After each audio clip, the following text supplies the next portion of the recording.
At the height of Britain's power, one man sat within touching distance of the top job, 3 times, and each time watched it slide away. Not because he lacked brains or courage, but because the very system he served decided he was the wrong kind of conservative. Rab Butler could draft the future in ink, yet he could not sign his own destiny, and the clock started ticking early. A brilliant mind in a fragile body, racing to matter before history and his party closed the door. He was born Richard Austen Butler on a cold December day in 1902, into a world that still believed the British Empire was permanent. The family called him Rab, a nickname that sounded friendly and harmless, the sort of name you might give a boy you expect to be good, clever, and manageable. But the boy who grew into Rab Butler was never simply manageable. He was a creature of appetite. Appetite for books, for argument, for the machinery of government. He could charm a room and then, quietly, take it apart with logic. His childhood was shaped by a particular English tension, comfort laced with expectation. He was not born into the highest aristocracy, but he was close enough to the establishment to see how it worked from the inside. That proximity is important, because Butler's life would become a long, intimate struggle with the Conservative Party's invisible rules. Rules that were never written down, but were enforced with ruthless consistency. At school, he showed the kind of intelligence that makes teachers both proud and uneasy. He absorbed languages, history, and politics as if he were stocking a private arsenal. He learned early that words were not decoration. Words were weapons. In the Britain of his youth, the right phrase in the right accent could open doors. The wrong tone could close them forever. Cambridge sharpened him. He arrived at Pembroke College and found a world where ambition was not only allowed but expected, where young men spoke about Parliament, as if it were a club they would soon join. Butler did not merely fit in. He excelled. He became president of the Cambridge Union, that famous training ground for future leaders, where debates were staged like duels and reputations were made in a single night. In those rooms, under the bright lights and the heavy portraits, he learned the first great lesson of power. Being right is not enough. You must also be wanted. He was wanted, at least at first.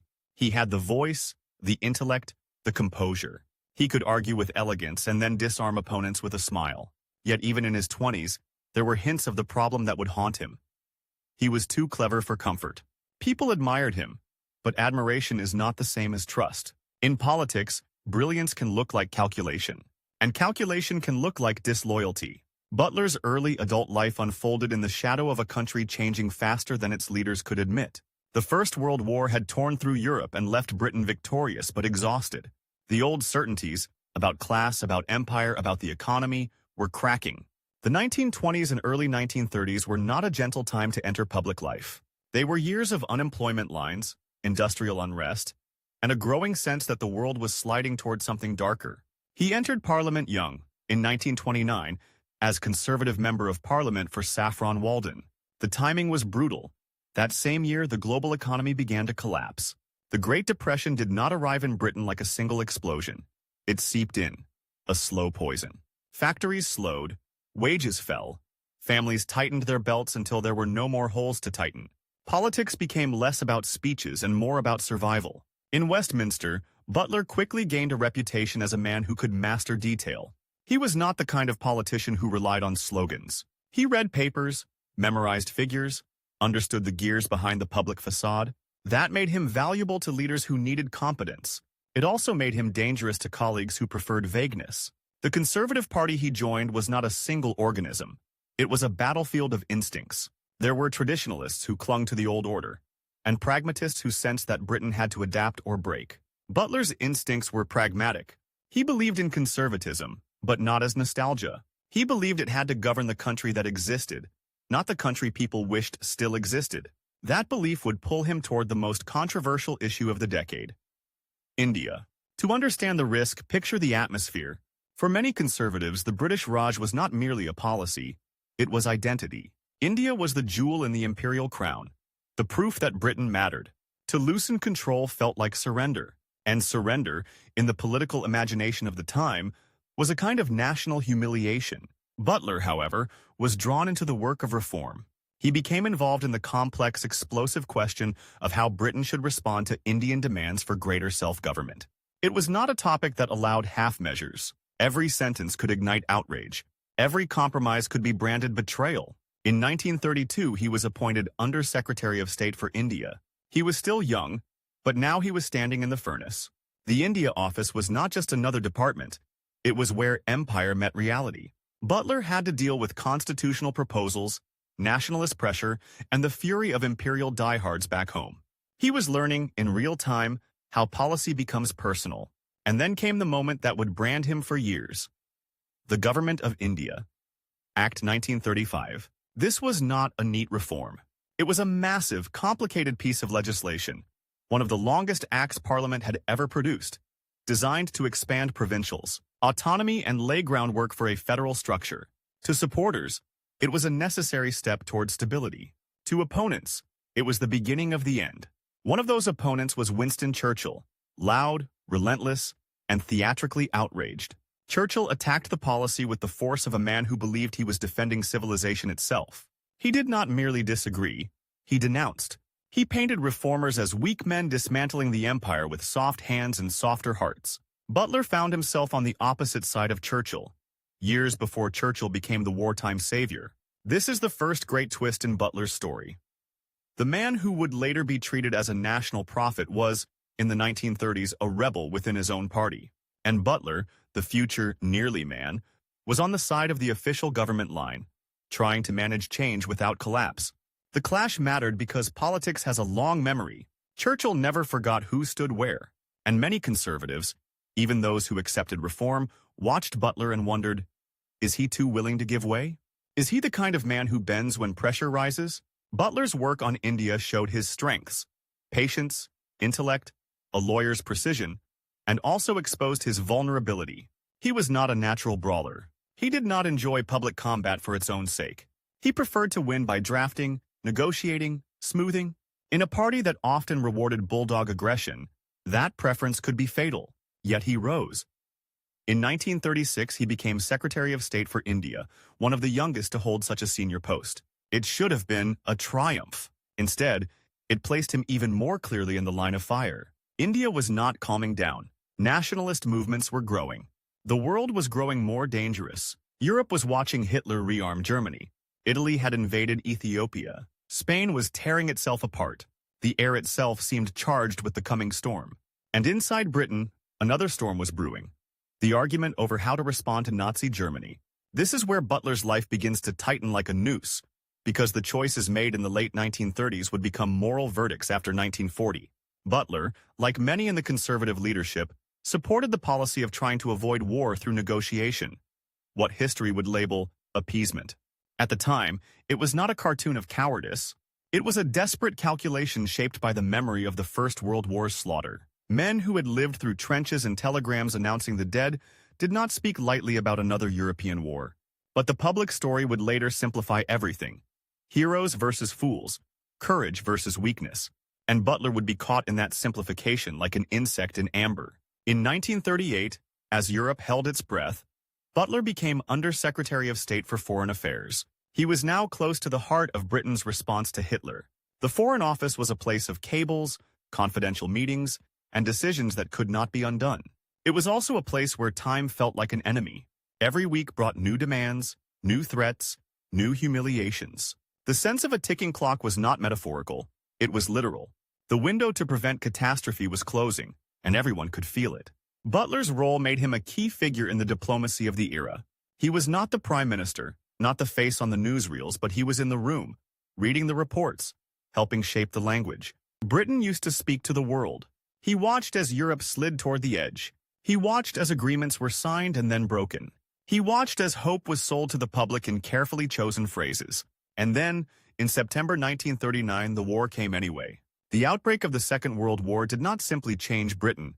It rearranged the moral hierarchy of the Conservative Party. Men who had warned early about Hitler gained stature. Men associated with negotiation and delay became suspect. Butler, who had been climbing steadily, now found himself climbing with a weight tied to his ankle. Yet war also created opportunity. Governments needed administrators, organizers, people who could make the state function under pressure. Butler was that kind of man. He could handle complexity. He could absorb information and produce decisions. In a crisis, competence becomes a form of courage. Still, the deeper conflict was forming. Quietly, invisibly, but with terrifying force. Butler's enemy was not a single rival. It was a narrative.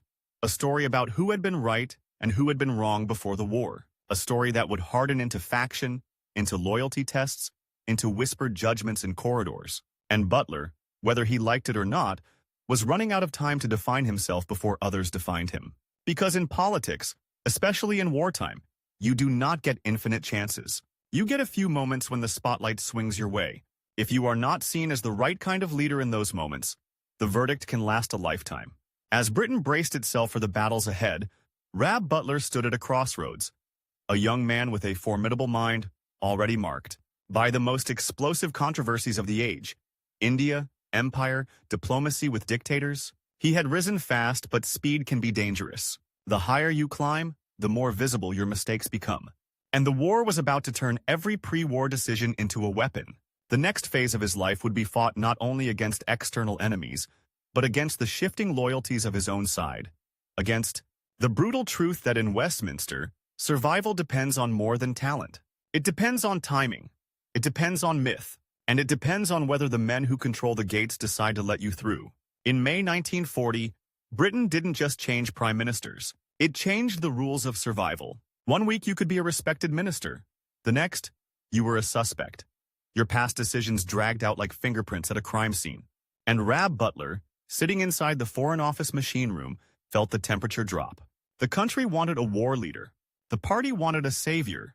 And history wanted someone to blame. Churchill arrived like a storm front. The rhetoric hardened. The pace accelerated. And the old language of settlement and understanding became radioactive. Butler had not been the architect of appeasement in the public imagination. Neville Chamberlain wore that crown of thorns. But Butler had been close enough to be splashed by it. In wartime, proximity is guilt. Yet here was the paradox that would define him. The very qualities that made Butler dangerous in peacetime. His precision, his ability to draft policy that actually worked, made him indispensable in war. Britain was improvising a total state under bombardment. It needed men who could turn chaos into paperwork and paperwork into action. Churchill kept him. Not out of affection, not out of ideological kinship, but because Butler could do the job. He became, in effect, a senior working brain in a government that ran on exhaustion and adrenaline. He was appointed Minister of State at the Foreign Office, a role that sounds tidy until you picture what it meant. Endless cables, frantic meetings, the constant pressure of allies and enemies, and the knowledge that a single misjudged phrase could cost lives. The Blitz made politics physical. Westminster wasn't an abstract theater anymore. It was a target. Nights were punctured by sirens, mornings by lists of the dead. Ministers slept in snatches, ate when they remembered, and learned to speak calmly while the city burned. Butler's health, never robust, was tested by the grind. He was not a man built for heroic suffering. He was built for sustained thought. And now thought had to happen at speed, under threat, with no margin for error. In 1941, Churchill sent him to Washington as a kind of diplomatic troubleshooter. The United States was not yet fully in the war, and Britain's position was desperate. Imagine the scene. Butler, the careful drafter, walking into rooms where the fate of his country depended on persuasion. Britain needed American support like a drowning man needs air. And Butler had to help sell Britain's case without looking weak, without begging, without giving away too much. Then Pearl Harbor happened, and the world snapped into a new shape. America entered the war, and the alliance became the axis around which everything turned. Butler returned to London with a clearer sense of what Britain was becoming. Not the unchallenged imperial power of his childhood, but a nation fighting for survival, increasingly dependent on a larger partner. For a conservative raised in the aura of empire, it was a brutal education. In 1942, he was moved again, this time into a role that would later be used both to praise him and to poison him. He became Minister of Education, President of the Board of Education. It looked like a domestic posting, almost a demotion from the high drama of foreign affairs. But it was, in reality, one of the most explosive assignments in wartime Britain, because while bombs fell, Britain was already arguing about the peace. The country had been mobilized, rationed, disciplined. Millions had been uprooted. Children had been evacuated. Entire neighborhoods had been flattened. And in the middle of that, a question grew louder. If we are sacrificing everything, what kind of Britain are we rebuilding? The old pre-war system, especially in education, looked indefensible. The class divide was not a theory. It was a timetable. Some children were trained for leadership, others for obedience, and the sorting happened early, quietly, and with a cruelty that polite society pretended not to see. Butler saw the opening. Not for revolution, he was a conservative, but for a settlement that could save conservatism by modernizing it. If the party could be the author of reform, it might avoid being the victim of it. The Education Act that would bear his name was not born in a single flash of inspiration. It was hammered out in committees, in drafts, in negotiations with churches, local authorities, and political rivals. It was a war inside a war, a battle over who would control schools, what would be taught, and whether opportunity would be widened or merely repackaged. The churches mattered because they ran a huge portion of schools, and they were not going to surrender influence without a fight. Local authorities mattered because they paid and administered. The treasury mattered because money was tight and war devoured budgets. And labor mattered because it was in coalition and could smell the future. Social reform was becoming the moral currency of the post-war world. Butler's genius was to make a deal that almost everyone could live with, while no one got everything they wanted. The act raised the school leaving age and reorganized education into stages, promising secondary education for all. It created a structure that, on paper, looked like a ladder. In practice, it would become a sorting machine. The tripartite system, with grammar schools, secondary moderns, and technical schools. The promise was merit. The reality would often be class, filtered through a single exam. Still, in 1944, in the middle of a war that had not yet been won, Parliament passed the Education Act. It was a staggering thing to do, to legislate for the future while the present was on fire. Butler had done it. He had put his name on a piece of Britain's social architecture, and yet even here, the shadow followed him. Some conservatives muttered that he was giving away too much. Some on the left suspected the reforms were designed to preserve privilege under a new label, and Butler, as always, was caught between camps. Too reformist for the diehards, too conservative for the radicals. He was building a bridge while both sides threw stones. By 1945, the war in Europe ended, and the coalition dissolved. Britain went to the polls exhausted, grieving, and hungry for change. Churchill, the war hero, expected gratitude. What he got was a landslide defeat. Labor swept into power with a mandate to build the welfare state. For Butler, the result was a personal jolt. He had been a central figure in wartime government, a man who had delivered one of the era's defining domestic reforms. But now he was in opposition, watching Labor implement a program that made the conservatives look like yesterday's men. This was the moment when Butler's internal clock began to tick louder. He was in his 40s, still young by some standards, but politics is not kind to those who wait. The Conservative Party needed to reinvent itself or risk long exile, and Butler, with his reformist instincts and administrative skill, looked like a natural architect of that reinvention. He became a leading figure in shaping what would later be called one-nation conservatism, acceptance of much of the welfare settlement, a commitment to full employment, a softer tone towards social policy. It was not surrender, it was adaptation. Butler understood something many of his colleagues resisted. The electorate had changed. The old language of deference was dying. If the conservatives wanted power again, they had to sound like they understood ordinary life. But adaptation has enemies. Inside the party, there were those who saw any acceptance of Labor's reforms as betrayal. They wanted rollback, not accommodation. They wanted the old certainties back. And they looked at Butler, clever, smooth, compromise-minded, and they distrusted him. Still, he rose. In 1951, the Conservatives returned to power. Churchill was back as prime minister, older now, more myth than man, but still dominant. Butler was appointed Chancellor of the Exchequer, one of the great offices of state. It was a prize, and it was a trap. Because the economy was a battlefield. Britain was still rationing. The country was burdened by debt, rebuilding costs, and the strain of maintaining global commitments with diminished resources. The public wanted relief, more goods, fewer restrictions, a sense that peace meant something tangible. But the balance of payments was fragile, and inflation lurked like a silent fire. As Chancellor, Butler became the face of economic management. He delivered budgets that aimed for stability and growth, trying to ease controls without triggering crisis. He was not a slash-and-burn ideologue. He was a manager of constraints, a man trying to keep the machine running while the fuel ran low. And he did something politically crucial.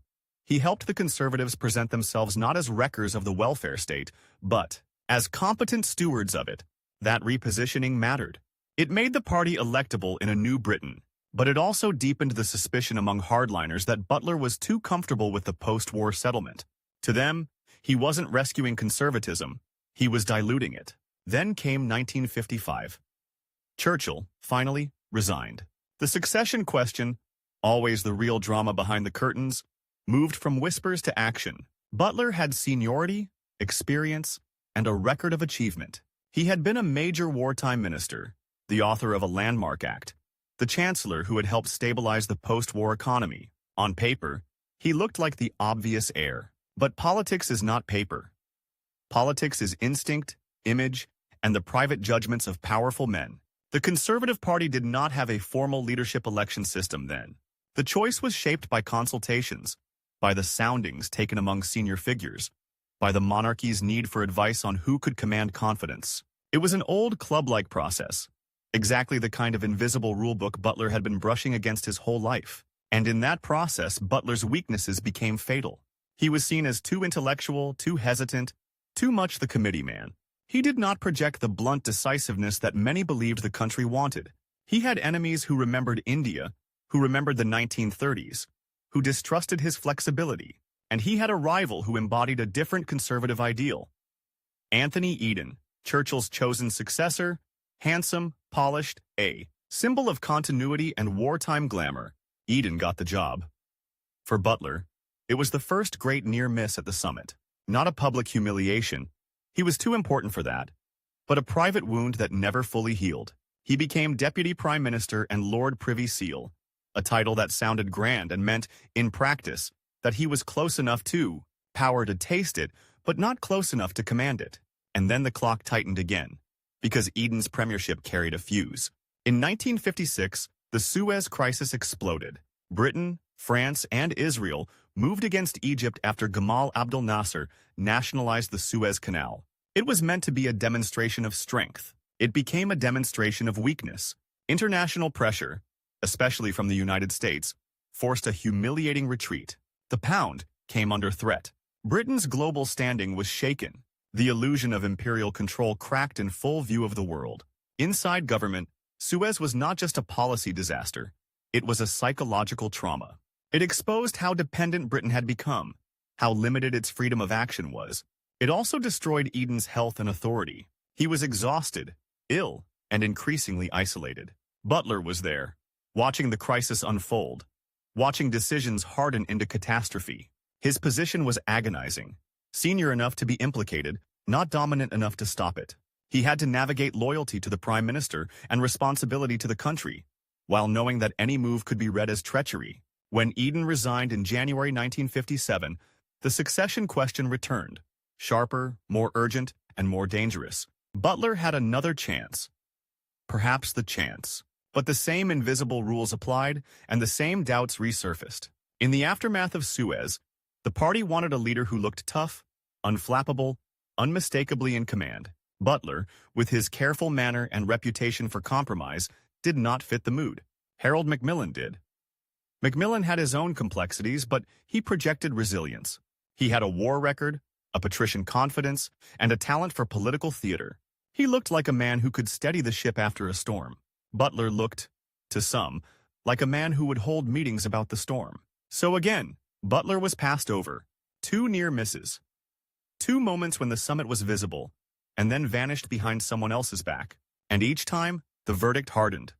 Brilliant, indispensable, but not quite the leader. Yet he stayed. He served under Macmillan, taking on major roles, including Home Secretary and later First Secretary of State. He remained at the center of government, shaping policy, managing crises, advising, drafting, smoothing. He was the man you wanted in the room when complexity threatened to overwhelm. He was the man you did not choose when you wanted a single figure to embody authority. And now the time limit became brutally clear. Butler's health was not a secret. The strain of high office, the years of overwork, the constant pressure, these were not abstract costs. They were physical. He could not assume endless opportunities. Each missed chance was not just a political setback, it was time burned. By the early 1960s, Macmillan's government began to wobble under scandal and economic difficulty. The Profumo affair in 1963 added a lurid, cinematic layer. Sex, security fears, lies in Parliament. It made the establishment look decadent and careless. Macmillan's authority drained away, and then illness struck him too. The party faced another succession crisis, and Butler once again was standing in the doorway of history. Older now, more experienced, more scarred by disappointment, but still, in many eyes, the most capable man never to have led. The question was no longer whether he deserved it on merit. The question was whether the Conservative Party could ever bring itself to choose him. Because by now, Butler's real opponent was not Eden, not Macmillan, not any single rival. It was the party's instinctive fear of him. Fear that he was too subtle, too modern, too willing to bend. Fear that he would not fight the way they wanted a conservative leader to fight. And with Macmillan fading, the clock began its loudest countdown yet. Macmillan's illness in 1963 didn't just weaken a prime minister. It cracked open the Conservative Party like a safe under a blowtorch. Behind the polished speeches and clubland smiles, there was panic. If they chose the wrong man now, they could lose power for a generation. And in the middle of that panic stood Rab Butler, so close to the top that he could feel the heat of it, knowing, with a cold clarity, and that time was running out. Because Butler wasn't simply next in line.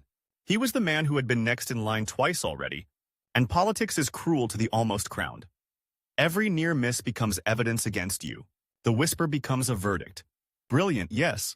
Indispensable, yes. But somehow not the one. Macmillan resigned in October. The Conservatives still had no formal mechanism to elect a leader. No ballot. No transparent contest. Instead, there were soundings. Private consultations, nods, frowns, coded phrases in drawing rooms. It was the kind of system that rewarded the confident and punished the careful. Butler, who believed in process and persuasion, was walking into a selection method designed for instinct and intrigue. He had a rival who understood that perfectly. Alec Douglas Home, a courteous aristocrat, a man who looked like the party's old spine made flesh. He was also, on paper, an unlikely choice, sitting in the House of Lords, not the Commons, and not seen as a towering ministerial brain. But he had something Butler never quite managed to project. An effortless sense of safe hands, a calm that felt like authority rather than deliberation. The decision was shaped by a small circle of senior conservatives, and by the party's fear of itself. Butler represented modernization, compromise, the acceptance that post-war Britain had changed. To many MPs, that sounded like surrender dressed up as intelligence. They wanted a leader who would reassure the base, not educate it. So the knife went in politely. Butler was passed over again. This third rejection wasn't just another disappointment. It was the moment the pattern became destiny. The most capable man in the room had been told, 3 times, that capability was not the currency that mattered. And the humiliation wasn't loud. That was the worst part. There was no dramatic expulsion, no public denunciation, just the quiet, suffocating message. You can do the work, but you will not wear the crown. Douglas Home, needing Butler's weight to steady his government, offered him a central role. Foreign Secretary.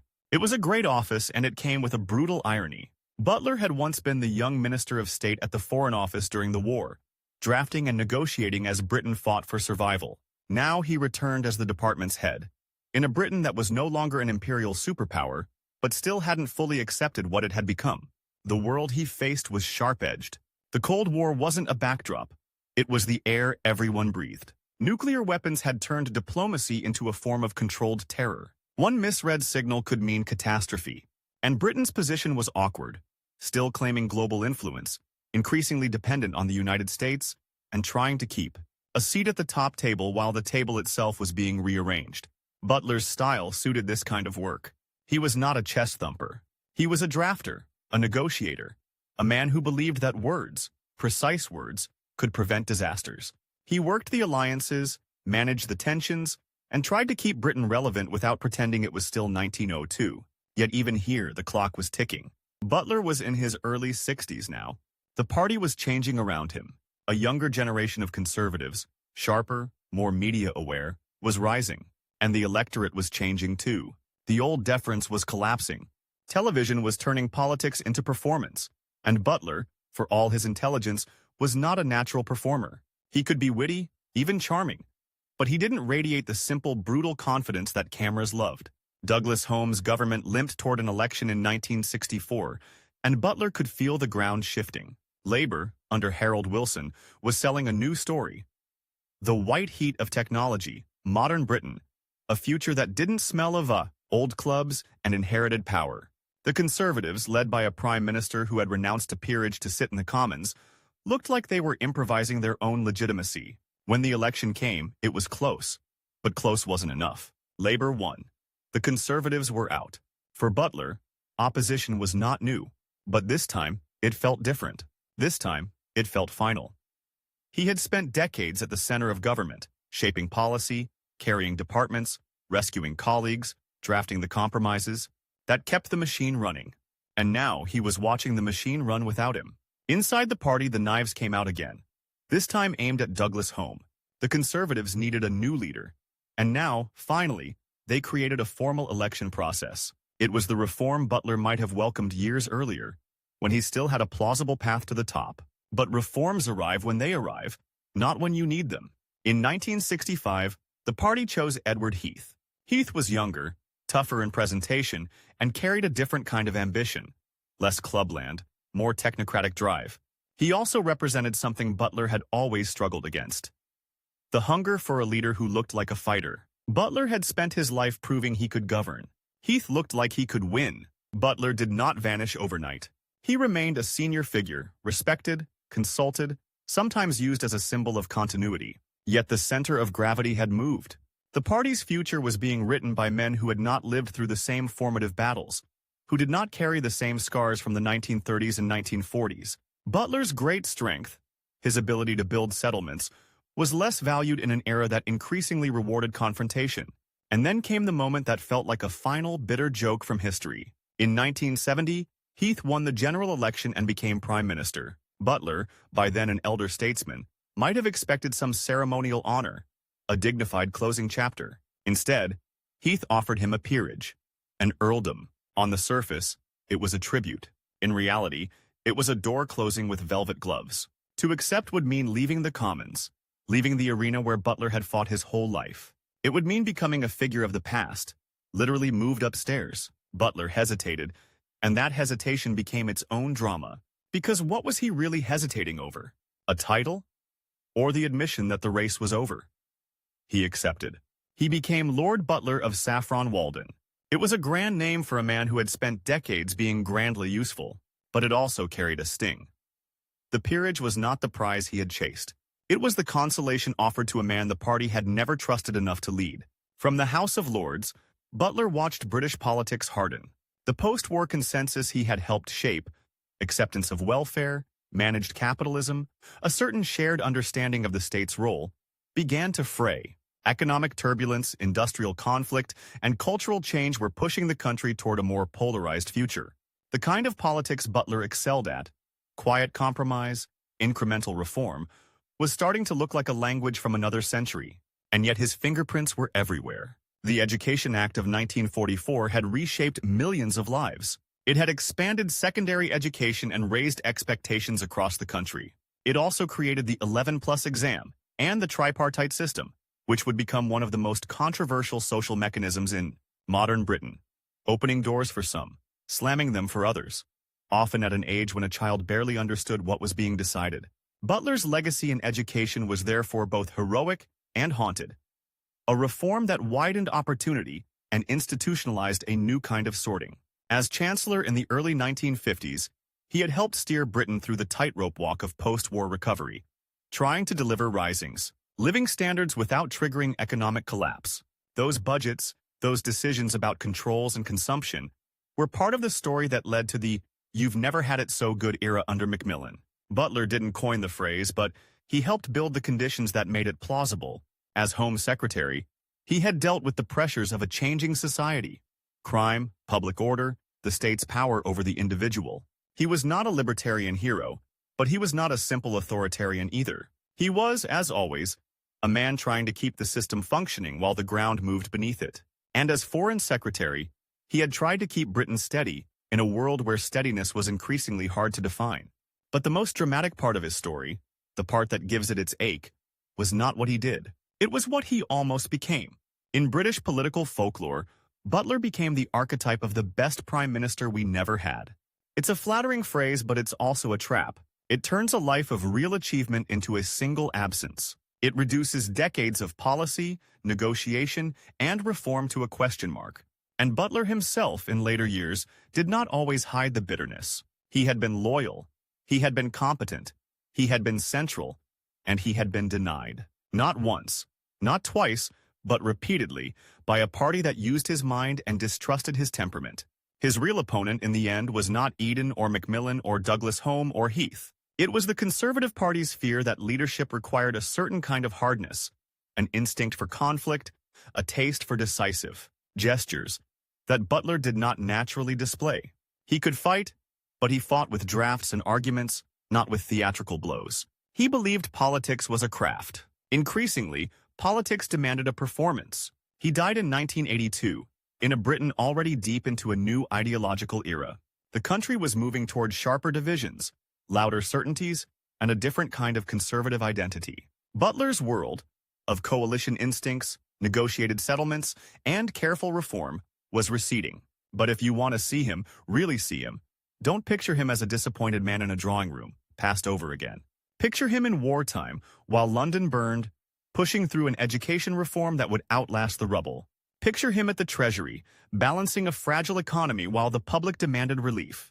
Picture him in the Foreign Office, measuring words because words could prevent wars. And then picture the final, brutal contrast. A man who helped design modern Britain, standing 3 times at the threshold of its highest office, and being told, each time, more quietly and more firmly, that the country could have his work, but not his name at the top of the page. The cruelest thing about being called the best prime minister Britain never had is that it sounds like praise, until you realize it's a tombstone carved while you're still breathing. For Rab Butler, the story didn't end with a dramatic fall. It ended with something worse. The slow, polite closing of doors, one after another, until the only room left was history. He entered the House of Lords not as a triumphant elder, but as a man being carefully put away. An earldom would have been a coronation for someone else. For Butler, it was a velvet-lined box. The Commons had been his battlefield for nearly 4 decades. Its noise, its sudden turns, its brutal arithmetic of votes and confidence. Now he was Lord Butler of Saffron Walden. Elevated, yes, but also removed from the place where power was actually fought for. The title sounded like a reward. In practice, it was a message. Your era is over. And yet he didn't retire into silence. He couldn't. Butler had always been a worker, an architect of policy, a drafter of compromises, a man who believed that if you kept shaping the machinery, the country would keep moving. In the Lords, he spoke with the authority of someone who had carried the weight of government for years, and with the faint edge of someone who knew exactly how often he'd been used and then set aside. He watched Edward Heath's government try to modernize Britain through technocratic confidence and European ambition, and he watched it collide with the hard wall of industrial conflict and economic reality. The post-war settlement Butler had helped build. Welfare state, managed capitalism, a broad agreement that the state had responsibilities, was still standing, but the foundations were starting to crack. The 1970s arrived like a long gray storm. Inflation bit. Strikes paralyzed. Governments looked weak, then harsh, then weak again. The country seemed to be arguing with itself in the streets, in factories, on television, at the kitchen table. Butler, who had spent his life believing in the power of negotiated settlement, was watching negotiation become a dirty word. Compromise, his native language, was being rebranded as cowardice. And then came the twist that would have felt almost personal if history could be personal. The Conservative Party that had doubted Butler for being too careful, too subtle, too willing to bend, began to fall in love with a different kind of certainty. The party's center of gravity shifted away from the Macmillan world of consensus and toward a sharper, more ideological edge. Butler had once been criticized for lacking the killer instinct. Now the killer instinct was becoming a virtue. He was still consulted, still respected in that formal British way that can sound like affection while keeping you at arm's length. He served on committees, offered advice, gave speeches that carried the weight of experience. But the truth was simple. The future was being written in a dialect he didn't speak fluently. Politics was becoming less about drafting and more about declaring, less about balancing interests and more about choosing sides. If Butler had a time limit now, it wasn't a deadline set by a rival or an election date. It was the biological clock he could hear in the background of every public appearance. He was in his 70s. Friends and contemporaries were disappearing. The world that had formed him, interwar crises, wartime mobilization, post-war reconstruction, was becoming something younger politicians referenced like mythology. He could feel the narrowing of the corridor. Fewer chances to shape, fewer people who remembered what he'd done, fewer moments when his voice could still tilt the argument. So he did what he had always done when power slipped away. He tried to fix the story. Butler began to write. Not just memoir in the cozy sense, reminiscence and anecdotes, but a careful attempt to place himself correctly in the record. He had lived too long with other people's versions of him. The clever man who couldn't lead, the safe pair of hands who never quite grasped the wheel, the eternal deputy. He knew how reputations were made in Britain, not by what you did, but by what people repeated. And he knew, painfully, that the most repeated line about him was also the most diminishing. His writing carried the marks of the man, precise, controlled, sometimes dry, occasionally sharpened by a sudden flash of wit. But beneath the surface there was a quiet urgency. He was racing the simplification of his life. Because simplification is what history does when you don't fight back. It turns a complex career into a single sentence. Butler's fear wasn't that he'd be forgotten. It was that he'd be remembered wrongly. And the irony is that he had already become a symbol, just not the one he would have chosen. To some, he was the emblem of lost opportunity. The moderate, intelligent conservative who might have guided Britain through the 1960s, with less drama, less improvisation, less aristocratic theater. To others, he was the emblem of establishment failure. The man who designed the 11-plus system, who helped entrench a structure that labeled children at 11 and told them, with bureaucratic finality, what kind of life they were allowed to imagine. That single exam became a visual image people could feel in their bones. A child in a stiff uniform, a pencil hovering, a future narrowing. With every tick of the clock. For the ones who passed, it was a door opening. For the ones who didn't, it could feel like a sentence. Butler's defenders would say, and not without reason, that the 1944 Education Act was revolutionary in its time. It expanded secondary education, raised the school leaving age, and made the state commit to a broader promise. In the rubble of war, while Britain was still rationing and still bleeding, Butler pushed through a reform that assumed the country would have a future worth educating for. That is not a small thing. It is the kind of thing that changes a nation's trajectory. Yet the haunting part of Butler's legacy is that it always comes with a shadow. The act widened opportunity, and it also formalized selection. His economic stewardship helped stabilize and lift living standards, and it also tied the conservatives to a managerial approach that later generations would attack as timid. His instinct for compromise helped keep governments functioning, and it also fed the suspicion that he lacked the ruthless clarity leadership demanded. Even his greatest personal myth, the almost prime minister, was double-edged. Because almost can be romantic when you're young. When you're old, almost is a bruise. In private, Butler could be more candid than his public image suggested. He had spent years mastering the art of saying the necessary thing without saying the dangerous thing. But age loosens the tongue, and disappointment when it's carried long enough becomes part of the voice. He knew he had been passed over not because he was incompetent, but because he didn't fit the party's emotional idea of a leader. The Conservative Party had trusted him with the engine room and refused him the captain's chair.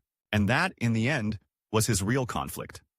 Not with a single rival, but with a culture that admired intellect but distrusted it, that wanted stability but demanded swagger, that relied on compromise to govern and then punished the compromiser for embodying it. As Britain moved into the Thatcher era, the contrast became almost cinematic. The new politics was louder, more confrontational, more certain of its moral language. It treated consensus as decay and negotiation as weakness. Butler, watching this, must have felt as if the country was walking away from the very settlement he had helped build. Walking away, not in secret but with speeches, slogans, and applause. And yet, even in that new world, his work refused to disappear.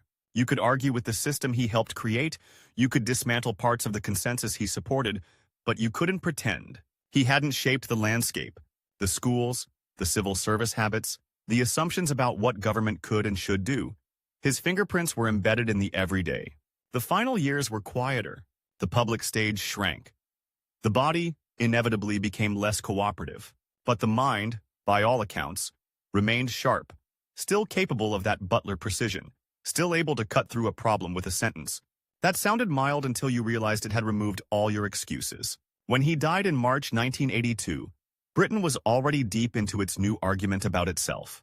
The country was changing fast, and the political temperature was rising. Butler's death did not stop that argument, but it did close the book on a particular kind of conservative, the builder of settlements, the man who believed the state could be used carefully, intelligently, to widen life chances without tearing society apart. And if you pull back far enough, the shape of his life becomes almost unbearably dramatic. Not because it ends in tragedy, but because it ends in unresolved tension. Here is a man who helped design modern Britain's education system while bombs fell. A man who steered economic policy in the fragile years when the country could have tipped into chaos. A man who carried the Home Office, then the Foreign Office, in an age when a misjudged phrase could have nuclear consequences. A man who was repeatedly told, in the most British way possible, that he was essential, just not essential enough to lead. So when people repeat that line, the best prime minister we never had, listen to what it really contains. It contains admiration, yes, but it also contains a warning about how power is chosen. Butler's life proves that competence is not always the deciding factor, that achievement does not guarantee authority, and that sometimes the most influential people in a nation's story are the ones who never get their name at the top of the page. And that is the final image to hold on to. Rab Butler, not as a defeated man, but as a man racing time, racing the party's doubts, racing the changing mood of the country, racing the simplification of history, trying, right to the end, to make sure that what he built would outlast the fact that he never got the one job everyone thought he deserved.